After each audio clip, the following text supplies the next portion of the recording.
향후에 PPI 단에서 좀 안정이 보인다라고 하더라도 금리 인하로 이어질 수 있다라는 기대는 천천히 보셔도 되지 않을까. 주초 경제백과 김성호입니다. 저희가 최근에 주요 핫한 섹터들을 좀씩 한 번씩 달아보고 있는데 처음 반도체를 달았고 지난 시간에는 에너지 2차전지 쪽 달아봤고요. 오늘은 건설 부동산 섹터 쪽으로 한번 달아보려고 합니다. 대표적인 대선 수혜주였는데 한동안 좀 안 좋다가 다시 또 뭐 해외 수주 얘기도 나오고 하면서 반등을 탔었죠. 물론 최근에 또 좀 안 좋습니다만 그래도 향후에 또 기대되는 섹터다 보니까는 짚어보고 시청자 여러분들께 좋은 정보 또 알려드려보도록 하겠습니다. 오늘 백광재 교보증권 연구원님 모시고 얘기 나눠볼 텐데요. 옆에 나와 계십니다. 안녕하십니까 연구원님. 네, 안녕하십니까. 네, 또 우리 연구원님 모시고 얘기 한번 나눠보려고 하는데요. 좀 괜찮았어요 시장이. 드디어 오르냐 막 했는데 난데없이 또 우리 파월 의장께서 아직은 멀었다. 세게 한번 더 간다 뭐 해가지고 금요일날 나스닥 내려앉으면서 역시나 우리나라도 장 영향을 받네요. 건설뿐만 아니라 모든 섹터가 지금 조정을 받고 일부만 쫓고 개별 종목 중심으로 오르는데 어떻습니까? 말씀하신 것처럼 오늘 국내 주식시장 쉽게 말해서 초토화되고 있는 그런 상황이고요.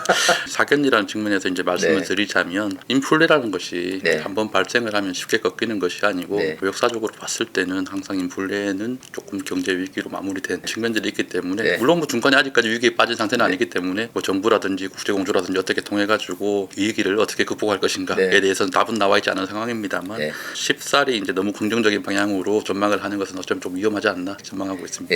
어찌됐건 우리나라도 얼마 전에 이제 금리 인상을 좀 했잖아요. 근데 차후의 금리 인상에 대해서는 그래도 약간 좀 미온적인 태도를 보였는데 인플레이션이 좀 꺾인가 싶었는데 파월 의장이 다시 한번 자이언트 스텝을 또 예고를 좀 했어요. 우리나라도 또 간신히 이제 금리가 좀 맞춰졌는데 이렇게 되면 또 이제 금리 역전 일어나면은 우리나라도 또 액션을 취해야 되지 않냐. 단순하게 금리로 끝나는 게 아니라 산업 전반으로 미치는 영향도 크고 특히 건설이나 부동산 쪽의 영향이 좀 상당히 많이 미치잖아요. 아무래도 이 금리 인상 기조를 우리가 어느 정도 좀 예측을 좀 해야 되는지. 일단 공식적으로 교보증권의 뷰는 그 연말까지 한 3%포인트로 이제 기준금리가 마무리가 되고 내년 상반기에도 이제 상황에 따라서 추가 인상을 할 수가 있다. 그 정도로 이제 판단을 하고 있는데 25bp 인상은 시장에서 예상한 수준이었다라고 보고 있고 금통위에서도 한 두 차례 정도 25bp 베이비 스텝을 할 거다 이렇게 예상을 하고 있는데 기존에 이제 인플레이션 정점에서 따랐다 하락하면은 금리가 더 느리게 올라갈 것 같은지 아니면 뭐 내년에는 하락할 수도 있다라는 전망들은 조금 섣부른 측면이 있다라고 보는 게 이번 인플레이션 사이클은 원자재 단에서부터 시작을 했고 중국의 PPI, CPI에 순차적으로 영향을 미치고 뭐 이런 부분들이 이제 생산자 단위에서 해외로 또 전이되면서 미국과 한국으로 전이가 되고 인플레이션에 대해서 위험하다라고 언급을 시작한 게 대략 한 올해 초반 뭐 정도라고 감안한다 그러면 실질적으로 공급자 단에서 시작된 인플레이션에서 한 1년에서 1년 반 정도의 이제 시차가 있다라는 거죠. 그래서 이제 실질적으로 뭐 철강이든 알루미늄이든 원유가 됐든 이런 부분들이 지금 하락하고 있다라고 하더라도 저희가 소비자 단에서의 물가 상승이 미치는 영향들은 당분간 지속적으로 이어질 부분들이기 때문에 고점을 쳤다라고 해가지고 금리 인하로까지 이어지는 좀 너무 좀 그 기간을 단축해버리는 경향이 있다라는 거고 향후에 PPI 단에서 좀 안정이 보인다라고 하더라도 금리 인하로 이어질 수 있다라는 기대는 천천히 보셔도 되지 않을까. 근데 금리라는 것들이 뭐 부동산 시장만 딱 놓고 본다 그러면 전반적인 수요 억제에 이제 굉장히 큰 역할을 하게 됩니다. 대출 금리 인상이라는 것은 좀 거래량 감소에 영향을 미칠 수밖에 없는 상황이고 이 말은 건설 측면에서 본다 그러면 신규 분양 자체가 좀 힘들어지는 그런 상황. 이제 미분양도 좀 늘어나고 물론 뭐 지역별로 회사별로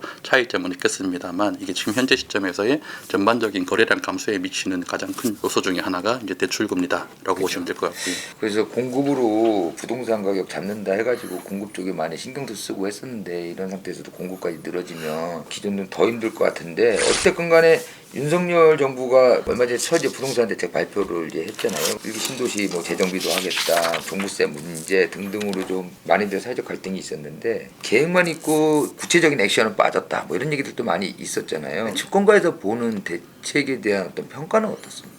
저 같은 경우에는 일단은 이번 정부의 임기 동안에 그냥 이런 방향으로 추진을 하겠다라는 내용이고 세부 내용은 뭐 9월 달부터 순차적으로 발표를 하겠다 정도로 받아들이고 있는데 의문을 가지고 있는 것은 국민들이 정부에 바라고 있는 방향이 이제 시장 안정책인지 시장 부양책인지에 대해서 이제 좀 구분을 해주셨으면 좋겠어요. 이제 제 기억으로는 지난 정권에서 워낙 이제 주택 가격이 많이 올라서 시장 안정화를 위해서 뽑으신 분들도 있고 규제 완화를 통해서 가격을 더 올리기 위해서 뽑으신 분들도 있고 양쪽이 다 존재하는 비슷하는 것 같은데 일기 신도시라든지 네네네네. 종부세라든지 이런 부분들은 그 부양책에 대한 아쉬움이다라고 그쵸. 이제 보여지거든요. 물론 뭐 선거 기간 동안에는 규제 완화에 대한 언급은 있었지만 또 반대로 부양에 관련해서 말을 한 적이 없거든요. 네네. 오히려 안정화. 그쵸. 어쨌든 간에 이제 현재 시점은 그 여소야대의 국면이고 네네네. 이제 뭐 일기 그쵸. 신도시라든지 이제 종부세 완화라든지 이런 부분들은 법 개정의 요구가 좀 있는 내용입니다. 그런 상태에서 추진을 한다라고 하더라도 뭐 24년에 뭐 마스터 플랜을 발표하겠다라고 네. 얘기를 했는데 뭐 그 전에는 여야 간에 좀 대화합이 있어야지만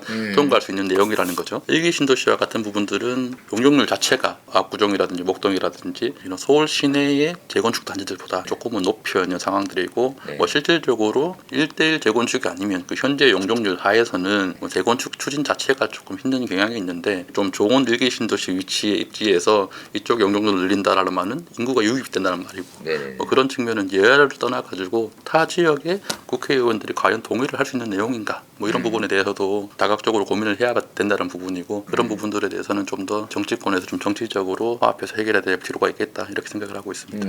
현 정부뿐만 아니라 당시 대선 과정에서 보면은 전 정부의 이제 부동산 문제가 워낙 이슈가 컸기 때문에 어떻게든 부동산 가격 안정에 초점을 맞췄잖아요. 네네. 거기에 결과적으로 의기투합한 건 이제 공급 문제 가장 컸었고 재건축 이것도 이제 어떻게 보면 공급의 한 방편이긴 한데 그러다 보니까 이제 그 당시에 대선 수혜주로 건설 쪽이 확 이제 올랐었단 말이에요. 네네 근데 맞습니다. 어느 순간 갑자기 부동산 얘기가 쏙 들어가고 오히려 뭐 재건축이나 이런 부분들이 현실적인 문제에서 자꾸 지지부진해지고 하니까 이제 슬슬슬슬 이렇게 됐단 말이죠. 근데 이제 뭐 공급 문제도 보니까 정부에서 추진하는 것들이 과연 얼마나 끈기 있게 갈 것이며 과연 공급에 어떤 영향이 이게 부동산에 얼마나 영향을 끼칠 수 있을까 그런 상황을 보고 투자하는 주식 투자자들에서는 과연 이 건설주가 계속 갈 수 있을까 뭐 이런 이제 의구심도 좀 생기더라고요. 또 시장에서 조금 오해하시는 부분들 중에 하나가 시행사와 시공사 뭐 이렇게 나눠져 있을 때 네네네. 퉁쳐가지고 이게 집값 올라서 건설사들이 다 먹는다 이렇게 말씀하시는 그죠, 분들이 그죠, 있는데 그죠. 뭐 사실은 이제 시공사 같은 경우에는 일반적으로는 이제 노급 공사만 하는 그죠, 그죠, 사회주고 이제 시행사가 분양에 대한 이익을 가져가는 그런 구조가 되는데 정부주택 공사가 늘어나는 부분들은 이제 시공사의 그 안정적인 마진을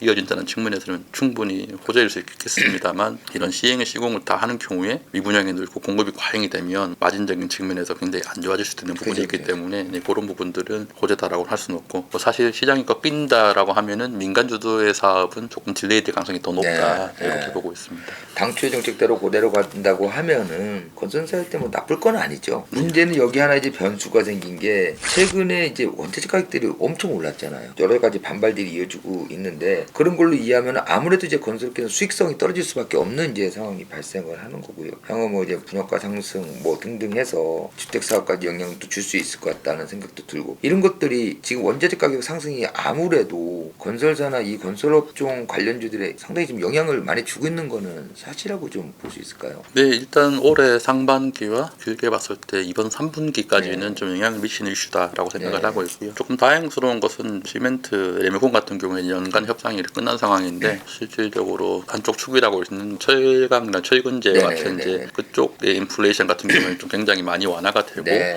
상반기 때까지 수출을 하지 않았던 중국산 철강 제품까지도 이제 네네. 수출이 좀 정상적으로 되면서 안정이 되어지고 있는 그런 부분들이 있어서 3분기부터는 그 원자재 가격의 영향은 완화가 될 것이다 이렇게 판단을 하고 있고 꼭 원자재뿐만 아니라 최근에 이제 인플레이션이 전반적으로 퍼지면서 인건비, 맞죠. 노무비 관련된 부분들, 금리 인상 이런 부분들도 조달 비용 증가를 의미하기 때문에 실질적으로 건설사라든지 시행시공사의 이익을 위해 가지고는 분양가를 조금 상향을 해야 되는 그런 상황이 있는 건 사실입니다. 근데 실질적으로 건설사의 이익에 미치는 영향은 분양시장에 미치는 영향보다는 조금은 작다 판단을 하고 있고 전체 총 사업비가 있을 때 원재료가 전체 이제 마진 비용에 차지하는 비중 자체가 대략 30% 가까이 됩니다. 네. 그 중에서 철강이라든지 시멘트라든지 이런 공사 초기 단계에 투입되는 부분들이 각각 한 15%씩 해서 30% 정도 되기 때문에 여기에서 레미콘이 가격이 한 50%, 뭐 100% 올랐다. 네. 근데 실질적인 원가 마진율 부분에서는 이제 공공이 포함된 건설사들 같은 경우에는 대략 한 1에서 2%.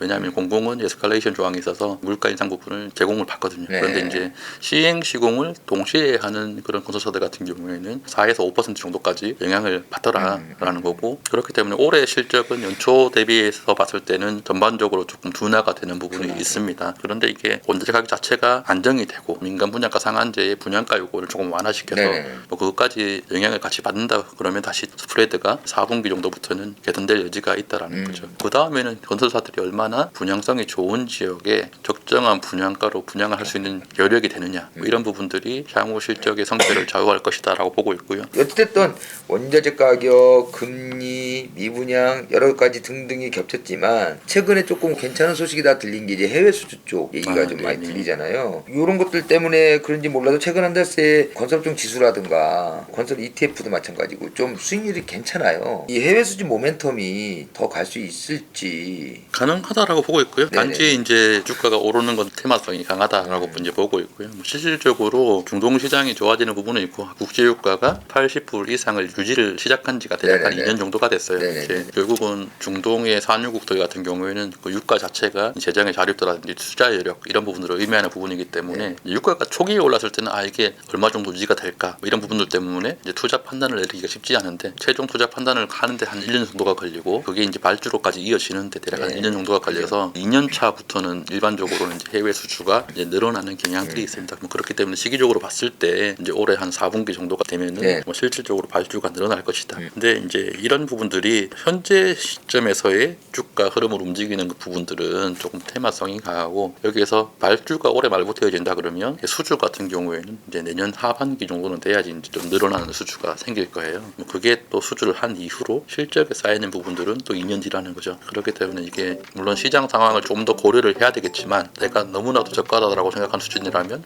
분할 매수 관점에서 해외 모멘텀 있는 주식들을 담아가는 과정.